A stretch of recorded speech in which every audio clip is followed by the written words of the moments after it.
தெரு நாய்கள் பிடிக்கப்பட்டு உயிரோடு புதைக்கப்பட்டதாக கூறப்பட்டிருப்பதை ஈப்போ மாநகர் மன்றம் நேற்று மறுத்தது. பிடிபடும் தெருநாய்கள் உயிரோடு புதைக்கப்பட்டு அவை அழிக்கப்பட்டிருப்பதாக சமூக ஊடகங்களில் பரவிய குற்றச்சாட்டுகளையும் அது மறுத்தது.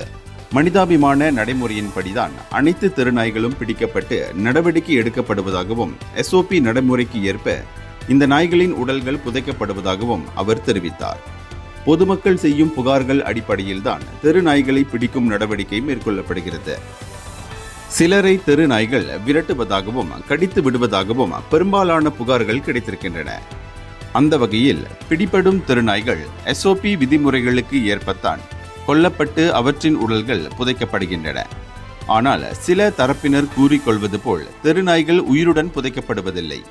அப்படி செய்தாலும் அவை ஓடிவிடும் என்று ஈப்போ மாநகர் மன்றத்தின் அமலாக்க பாதுகாப்புத்துறை இயக்குனர் அகமட் ஜயாடி சுடின் நேற்று நடைபெற்ற நிருபர்கள் கூட்டத்தில் தெரிவித்தார்.